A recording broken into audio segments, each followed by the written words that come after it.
Here we go. Episode 3. Why is it always broken?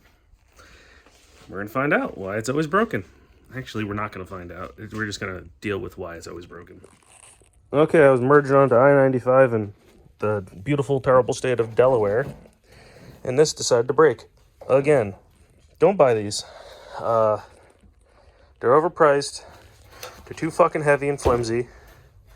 This part here is good. Like, that's solid. Whatever the fuck they did here just breaks. It cracked. It cracked here before. Right across this. And I sleeved it with an exhaust pipe.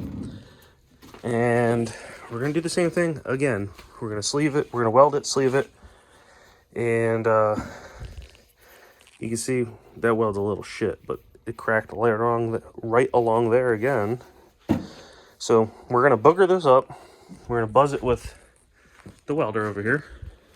Not the little one. We're going to get the good one on it. And this is just going to last to get to the out of winter when I could have time. And I'm going to put some plastic minimizer full fenders on the truck. But this thing snapped and was dragging down the road. So I had to merge across 6 lanes of fucking traffic in the tractor trailer. And I grabbed the end of it and I went 1, 2, fell off. I threw it in the back of the trailer. Kept going. This also broke. I just thought like maybe just one thing would break, so I didn't film this. This is like a set of these are like $50 even on Amazon. The red wire snapped in here and it's like metal stud, so then I pulled it all apart and rewired it. Half the screws started breaking out of there. Then these fucking things, when I pulled it off, broke out of there. It works now, but I was trying to get it, so it's Sunday right now. This happened Friday night, and I have a load on Monday. So I was trying to be legal and compliant for Monday. I didn't think Amazon would be delivering that fast. You know, shout out to them. They're the real MVPs. When I have time, I'm probably going to like epoxy some bolts in here or something. And this would be a good backup to put under the bed on the truck in case this shit breaks again, which it most likely will. So I don't think I could salvage that, but I think I can get like a nice grade 8 bolt, round the head off of it, shove it in there, epoxy it. I think these just seized. I think that's probably like aluminum, and that's probably just like a steel bolt. So whatever it is, they bonded together. So I got the new one on there, and then we're gonna fix this fuckery. And we're gonna continue. Okay, that's welded nice and shitty. I painted it, hit it with a torch real quick. So, like I said, just gotta last a little bit so the truck doesn't look like shit. This is the next video of why is it always broken. My service truck at the lot I park at, and we gotta fix this thing now. Okay, so I got that airbag disconnected because it keeps leaking real bad. Leveling valve, I jacked it wouldn't pick the suspension up with the leveling valve. It was leaking too fast, so I blocked the airbag off, and now I got blocks of wood on top of the tires on the frame. I'm gonna try and drop the suspension more. Now I can pull the bag out, hopefully.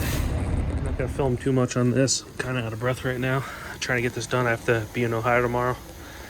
I did a PM oil change, grease.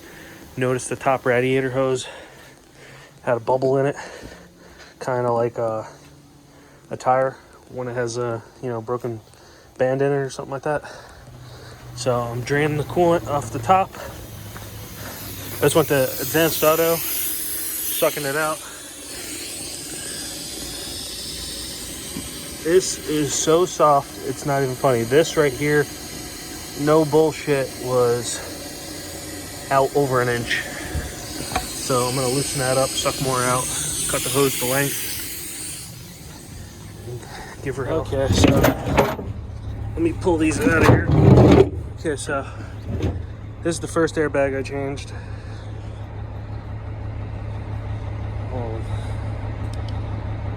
See all that? Pinholes. This thing was leaking like a bastard. And then I changed it.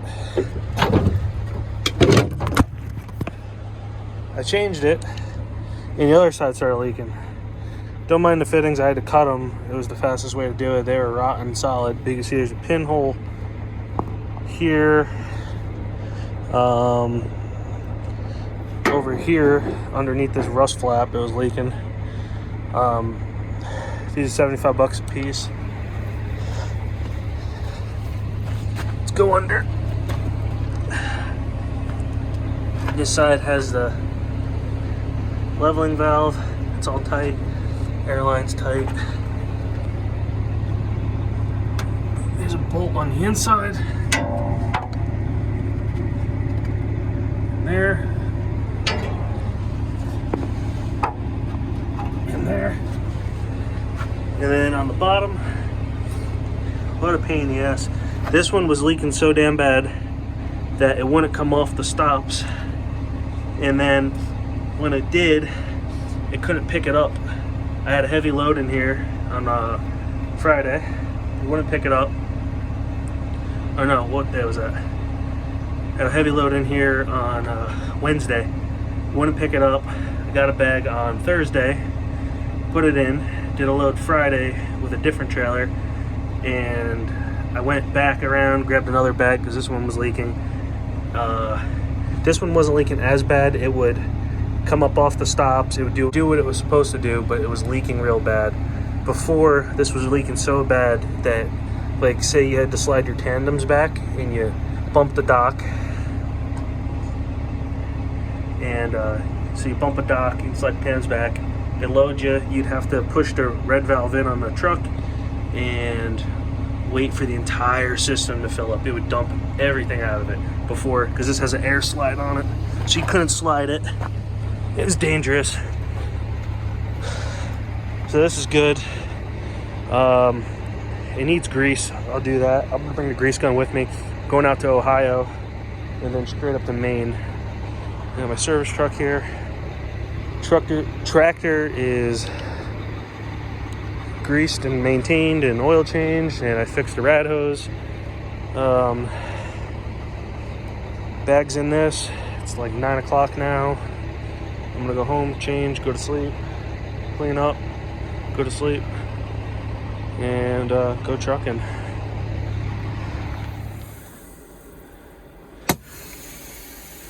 Okay, set the brakes. Truck does what it's supposed to do.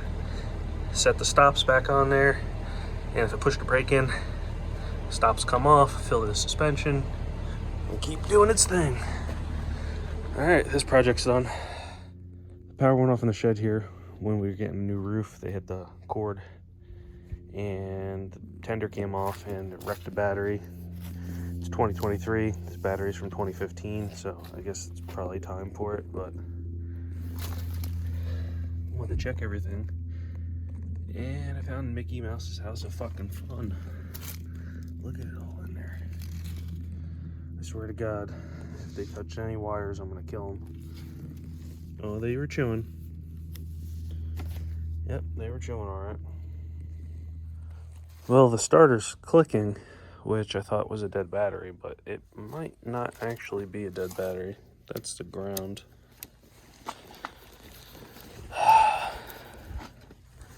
These wires here are like for like the light bar and stuff. And then they're chewed over here. Might actually not be bad.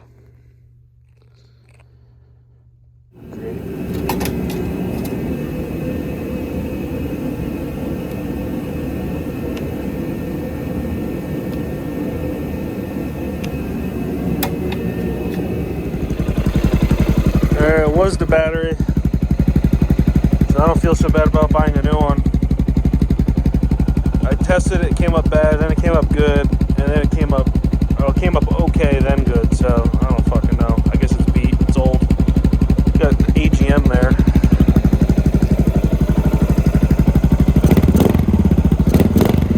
Let it bark.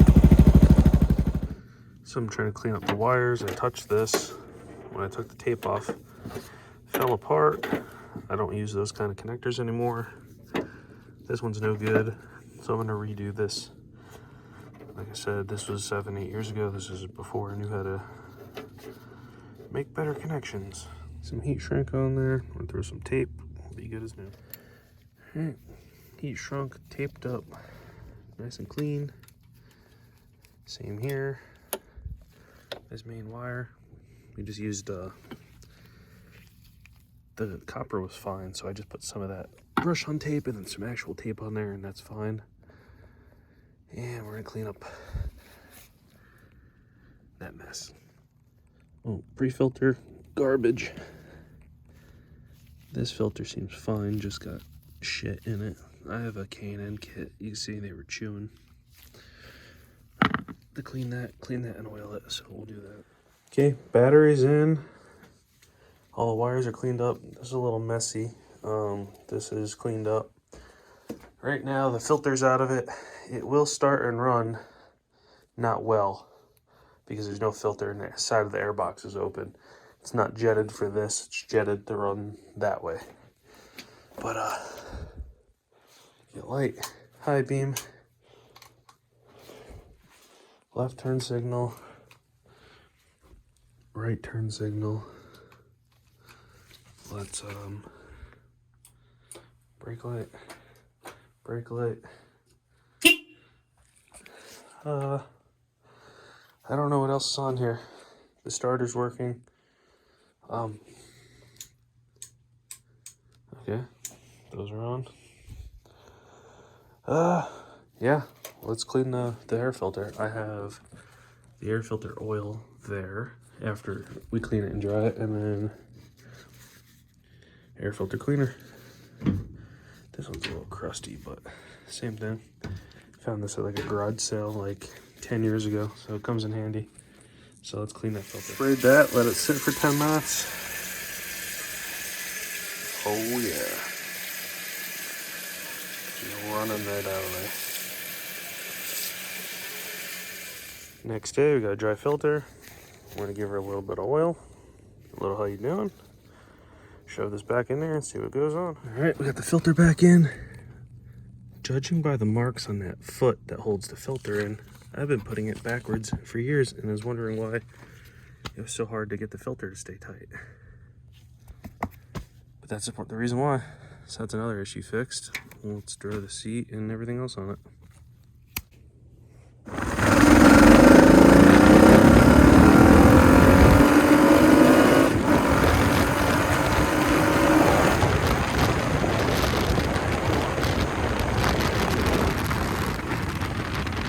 Part of why it's always broken.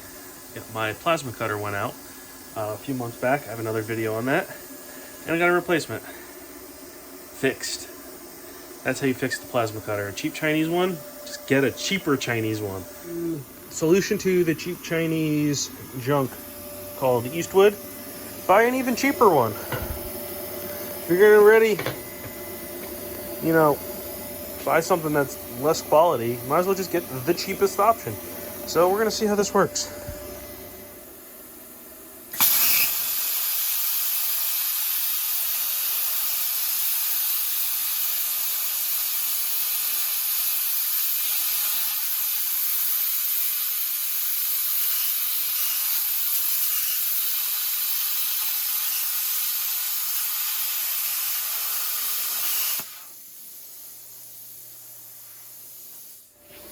I'm a little shaky, but that's a clean cut. Got a little slag on the bottom to knock off, but that's not bad. That's dirty piece, didn't clean it up, but that fixed that problem. I'm gonna clean this up, quick test. Good. Eastwood in the scrap pile already. Cover that bad boy up, just take care of it.